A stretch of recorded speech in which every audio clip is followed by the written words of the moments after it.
দেশকে থেকে সংবাদ সন্ধ্যা নিয়ে আপনাদের সাথে আছি আমি মাহমুদা মৌমিতা এবং আমি মুজাহিদুল ইসলাম। আর শুরুতেই জানাবো প্রধান শিরোনাম। বিশ্বকাপে 8:30টায় লড়বে বাংলাদেশ সাউথ আফ্রিকা। টানা 2 জয়ে শেষ 8 নিশ্চিতের লক্ষ্যে সান্তরা।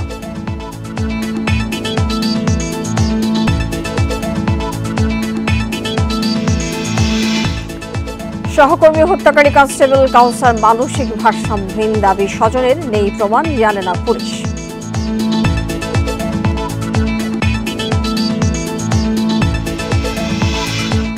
প্রমাণ দিতে পারলে দ্বৈত নাগরিকরাও এনআইডি পাবেন, জানালেন সিইসি। মন্ত্রণালয় থেকে সনদ অর্থহীন।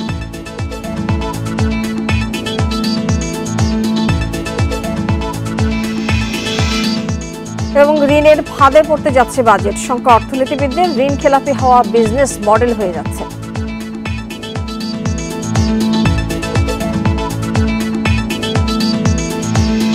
এতক্ষণ আপনাদের শিরোনাম বলছিলাম, এবার চলে যাচ্ছে পুরো খবরে। আর শুরুতেই টি-20 বিশ্বকাপের খবর।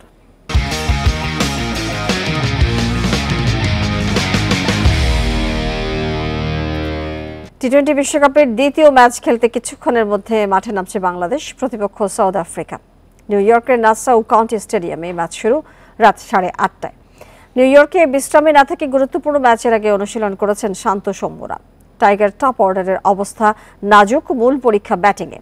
প্রোটিয়া পেসারদের সামলানোর কঠিন চ্যালেঞ্জ ব্যাটারদের। হৃদয় রিশাদের কাছ থেকে ধারাবাহিক পারফরমেন্সের আশায় ম্যানেজমেন্ট। সাকিবেরও স্বরূপে ফেরা জরুরি। ইনজুরিতে থাকা শরীফুল অনুশীলনে ফুল রান আপে বোলিং করলেও তাকে নিয়ে ঝুঁকি নিতে চাইছে না দল। অন্যদিকে বাংলাদেশকে হারিয়ে সুপার 8 নিশ্চিতের লক্ষ্য সাউথ আফ্রিকার। পরিসংখ্যানেও এক পেশে দাপট প্রোটিয়াদের। 8 টি-20-র একটিতেও জয় নেই বাংলাদেশের।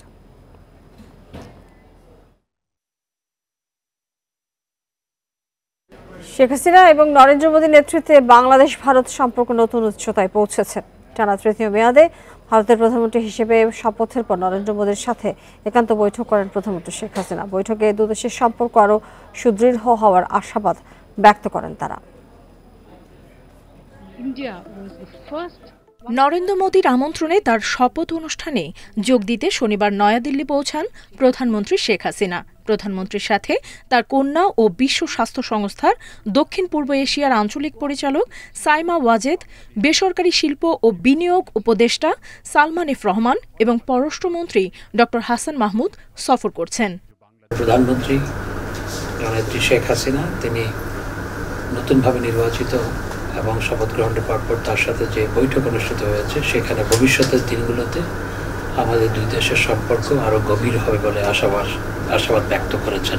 রোববার নয়াদিল্লিতে ব্রিফিংয়ে পররাষ্ট্রমন্ত্রী বলেন, প্রতিবেশী দুই দেশেই নেতৃত্বের ধারাবাহিকতা বজায় থাকায় সহযোগিতা বাড়বে।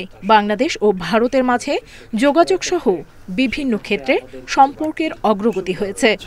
বাংলাদেশেও একই সরকার, ভারতেও একই সরকার, সুতরাং কাজের ধারাবাহিকতার ক্ষেত্রে কিছু সুবিধা রয়েছে এবং দুই দেশের সম্পর্কের মাধ্যমে আমাদের উভয় দেশের মানুষ কিন্তু উপকৃত হচ্ছে, বিশেষ করে কানেক্টিভিটির ক্ষেত্রে এবং অন্যান্য ক্ষেত্রে।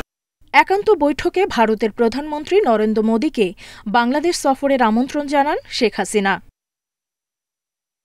দিল্লিতে শ্রীলঙ্কার রাষ্ট্রপতি রনিল বিক্রমাসিংহে এবং ভারতের পররাষ্ট্রমন্ত্রী এস জয়শঙ্কর প্রধানমন্ত্রী শেখ হাসিনার সঙ্গে সৌজন্য সাক্ষাৎ করেন। নুরসেলিনা শিউলি, ইন্ডিপেন্ডেন্ট নিউজ। দিল্লিতে প্রধানমন্ত্রী শেখ হাসিনার সঙ্গে সাক্ষাৎ করেছেন কংগ্রেস সংসদীয় দলের চেয়ারপারসন সোনিয়া গান্ধী। বিকেলে আইটিসি মৌর্য হোটেলে সাক্ষাৎ করেন তিনি। কংগ্রেস নেতা রাহুল গান্ধী ও জেনারেল সেক্রেটারি প্রিয়াঙ্কা গান্ধী তার সঙ্গে ছিলেন। গান্ধী পরিবারের সঙ্গে নানা বিষয়ে একান্তে আলোচনা করেন প্রধানমন্ত্রী। এর আগে রোববার ভারতের প্রধানমন্ত্রী নরেন্দ্র মোদীর সঙ্গে বৈঠক করেন প্রধানমন্ত্রী শেখ হাসিনা। সৌজন্য সাক্ষাৎ করেন ভুটানের প্রধানমন্ত্রী দাশো শেরিং তোবগেও। টানা তৃতীয় মেয়াদে ভারতের প্রধানমন্ত্রী হিসেবে নরেন্দ্র মোদীর শপথ অনুষ্ঠানে যোগ দিতে দিল্লি সফরে যান প্রধানমন্ত্রী শেখ হাসিনা।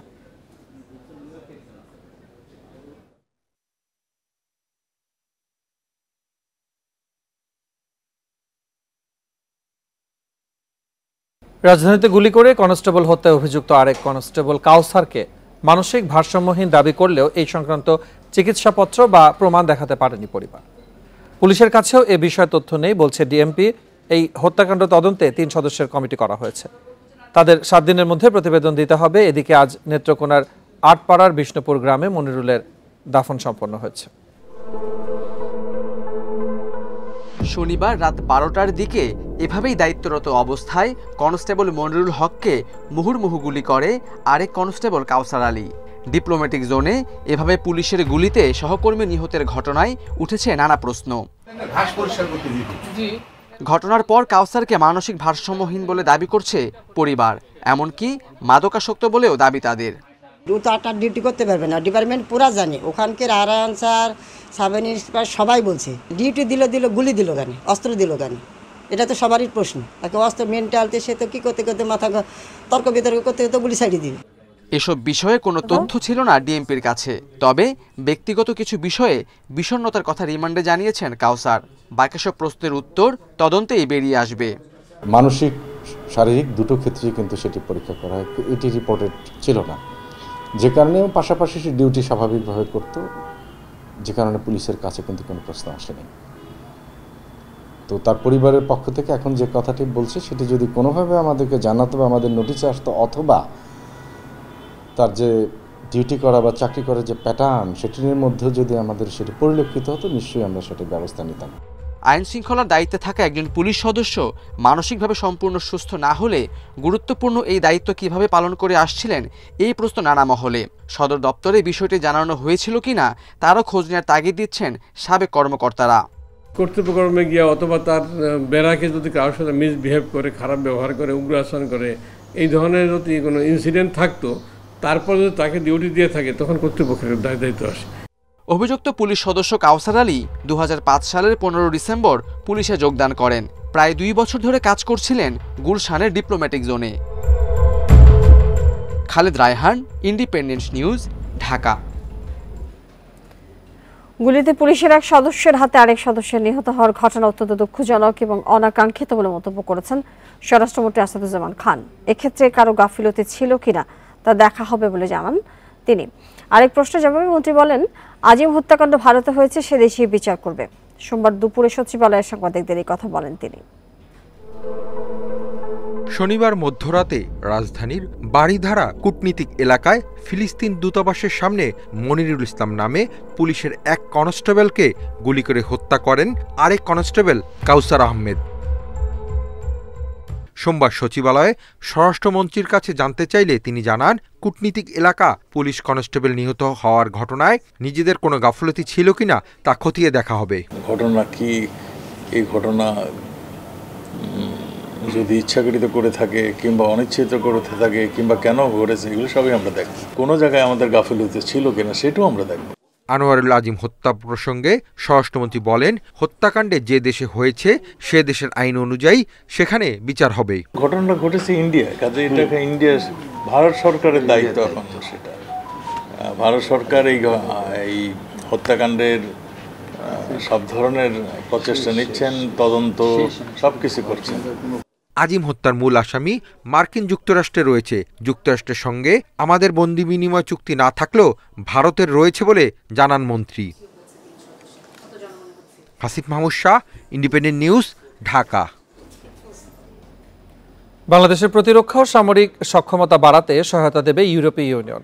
ঢাকায় ইইউ রাষ্ট্রদূত চার্লস ভাইটলি এই আশ্বাস দেন। তিনি আরও জানান, বাংলাদেশের বিভিন্ন খাতে বিনিয়োগে আগ্রহী ইউরোপিয়ান ইনভেস্টমেন্ট ব্যাংক।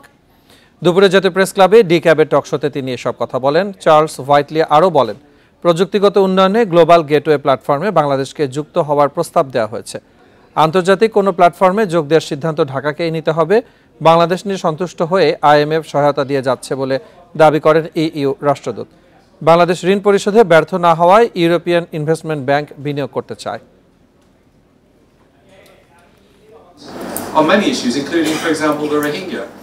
প্রতিরক্ষা ও নিরাপত্তা খাতে বাংলাদেশকে সহযোগিতা করতে প্রস্তুত ইইউ। এছাড়া আমরা গ্লোবাল গেটওয়ে প্ল্যাটফর্মেও যুক্ত হতে প্রস্তাব দিয়েছি। এটি চীনের belt and road initiative BRI এর মতো নয়। বাংলাদেশের উন্নয়ন নিয়ে অনেকেই ভাষণ দেয়, আমরা এমন কোনো দুর্বল সম্পর্ক চাই না। দ্বৈত নাগরিকত্ব থাকলেও বাংলাদেশের নাগরিক প্রমাণ করতে পারলে তিনি জাতীয় পরিচয়পত্র পাবেন। সকালে নির্বাচনী প্রশিক্ষণ ইনস্টিটিউটে এক কর্মশালায় এই কথা জানান প্রধান নির্বাচন কমিশনার কাজী হাবিবুল আউয়াল। এ সময় তিনি বলেন, মন্ত্রণালয় থেকে দ্বৈত নাগরিকত্বের সনদ আনা অর্থহীন। জাতীয় পরিচয়পত্র নিয়ে এখনো জালিয়াতি হচ্ছে, এতে কমিশন প্রশ্নবিদ্ধ হচ্ছে। এমন ঘটনা যাতে না ঘটে সেদিকে নজর রাখার নির্দেশনা দেন সিইসি। তিনি জানান, জাতীয় পরিচয়পত্র এখনো 100% চূড়ান্ত পর্যায়ে আসেনি। এর অন্যতম কারণ যারা আবেদন করেন তারা সঠিক তথ্য দেন না, বা যারা তথ্য নেন তারাও সঠিকভাবে তথ্য নিবন্ধন করেন না।